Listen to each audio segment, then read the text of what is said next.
Hi viewers, আজ আমি দেখাবো ফ্র্যাকশনের ডিভিশন। এখানে আছে 8/21। আমি 8/21 লিখলাম।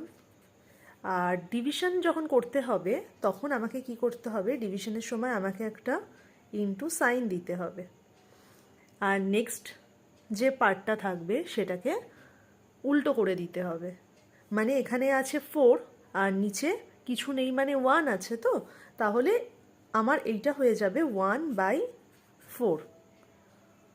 এবার দেখো এখানে 8 আছে আর 4 আছে। 8কে 4 দিয়ে কাটাকুটি করা যাবে। 4 1 যা 4 আর 4 2 যা 8।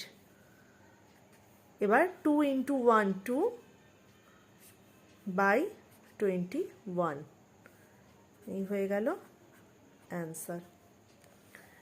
এবার দেখো এখানে আছে 4/15।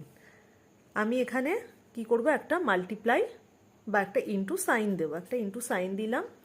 এবার এই 2/5টাকে আমাকে উল্টো করে লিখতে হবে। মানে ওপরে চলে গেল 5 আর নিচে চলে এলো 2। এখানেও দেখো 4কে 2 দিয়ে ডিভিশন করা যাবে। 2 1 যা 2, 2 2 যা 4। আর এখানে 15কে 5 দিয়ে ডিভিশন করা যাবে। 5 1 যা 5, 5 3 যা 15।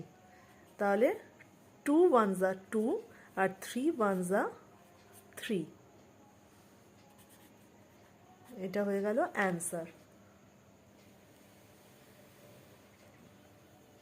এবার আছে 8কে আমি লিখে নিলাম। এখানে আমি ইন্টু সাইন দিলাম।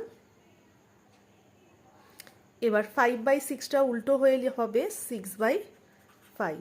আর আমি আগে বলেছি নিচে ডিনোমিনেটারে কিছু নেই, মানে আমি এখানে 1 লিখে নিতে পারবো। এবার দেখো এখানে তো কাউকে দিয়ে কাটা যাচ্ছে না, তাই আমি পাশাপাশি মাল্টিপ্লাই করে নেব। 6 ইন্টু 8 হবে 48।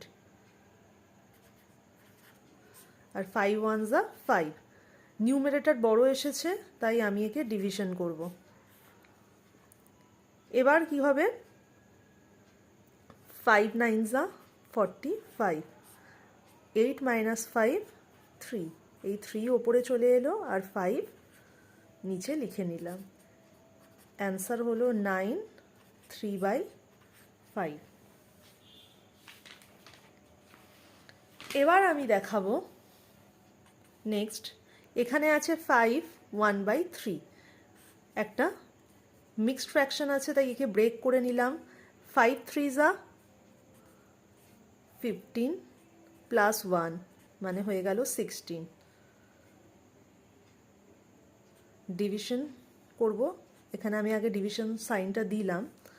আগে এই ফ্র্যাকশনটাকেও ব্রেক করে নিই। নিচে আছে 9, 9 1 যা 9 প্লাস 1 10। এবার আমি কি করব, 16/3 লিখলাম। এবার আমি মাল্টিপ্লাই সাইন দিলাম আর 10/9কে উল্টো করে আমি লিখলাম 9/10। এবার দেখো 9কে 3 দিয়ে ডিভিশন করা যাবে। 3 1 যা 3 আর 3 3 যা 9। আর এখানে 16 আছে আর 10 আছে। আচ্ছা, 16কে আর 10কে দুজনকেই 2 দিয়ে ডিভিশন করা যাবে, তাই 2 5 যা 10 লিখলাম আর 2 8 যা 16 লিখলাম। আর করা যাবে না, কাউকেই কাটাকুটি আর করা যাবে না। 8 ইন্টু 3 24 আর নিচে 5। নিউমারেটর বড় আছে, তাই ডিভিশন করে দিলাম। এখানে হবে 5 4 যা 20, মাইনাস করে এলো 4। এই 4 ওপরে চলে গেল, 5টা নিচে এলো। তাহলে অ্যান্সার হলো 4 4/5।